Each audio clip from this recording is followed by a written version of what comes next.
आज आउ गोटे वीडियो नहीं कि आपण मान पाखक आसीगली ता पूर्व आपण समस्त मो चैनल को स्वागत करुच्ची। आज रेसिपी हूँ साबुदाना खिचड़ी आउटा केमती बनाऊँगी चल देखी नवा। एमती किसी बड़ बड़ साबुदाना नहीं जाइए छोट नेले चलो मुझे बड़ बड़ नहीं यहाँ बढ़िया लगे पूरा करी ताकू कौन करें गोटे बाउल रे पकईदेवा जी अनुसार आपड़ तैयारी करें मेम्बर हिसाब से पकईकी भल से 2-3 थर धोईदेवा तार जो धला पानी गुरा सब बाहर करदेवा। तापर आउ किछि भल पानी देकी ताकू पूरा भेदेकी छाड़देवा 2 घंटा भल से जमती भेदीजिव। जी पानी तादे भेद से पानी साबुदाना को अनुसार पानी पूरा ता ऊपर जाके देवे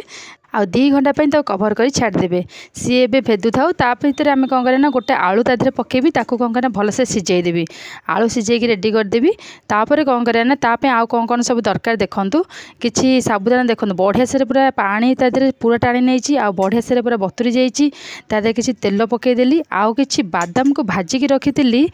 ताकू कौन करना पूरा गुंड करदे गुंड करदेकी पूरा मिक्स करदे आधे भल से मिक्स हो जाइए। यही भजा बादाम गुंडरे ही आ टेस्ट बहुत ही बढ़िया आसे ताकू भल से गोले गाड़ी सेट कर रखिदेवा।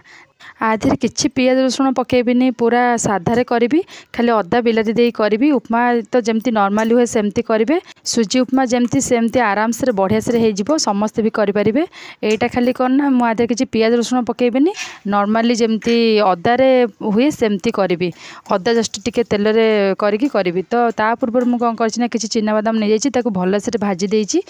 से कढ़ाई किसी तेल गरम करने अल्प पूरा तादे किसी जीरा नहीं जाइए जीरा फुटीगला अदा को पूरा एमती छेचिकी नहीं जाइए पकईदेवे टे एपट सेपट करदेकी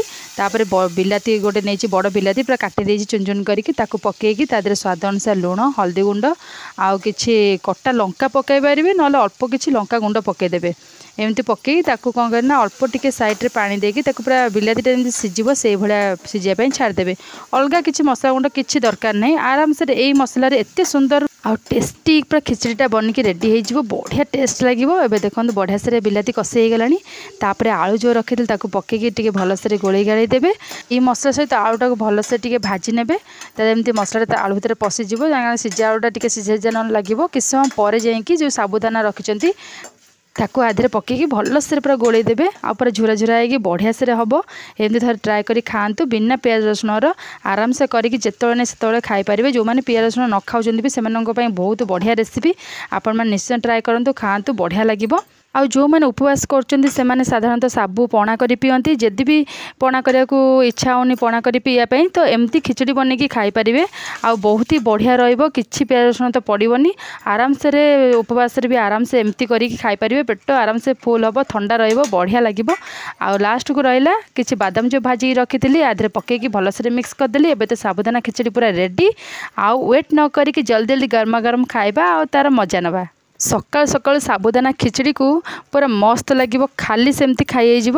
पेट ठंडा मन शांति आउ टेस्ट पूरा लाजवाब थोड़े ट्राए करी खातु। आ मोर आज साबुदाना खिचड़ी आपण मानक केमिति लगिला मते कमेंट्स करी निश्चित भाव जनइबे। आउ एमती नुआ नुआ वीडियो नहीं कि मु आपण पाखकु एमती आसुथिबी जमा भी स्किप करेंगे वीडियो तक फुल देखूँ। आउ हूँ किसी नुआ वीडियो देखा चाहते तो मत कमेंट्स करी कहतु आउ जब पुराना वीडियो देखा चाहते मो चैनल को जाकि आराम से देखिपारे। सकाल सकाल साबुदाना खिचड़ी तो रेडी मु तो पूरा एंजॉय कली आपण मैंने समस्ते लाइक शेयर एंड सब्सक्राइब कर दिंतु समस्त शेयर करूँ मत सपोर्ट करूँ। नेक्स्ट वीडियो नहीं कि बहुत जल्दी आसबि आपण मैंने अपेक्षा था आज एतिकी रोची। जय जगन्नाथ।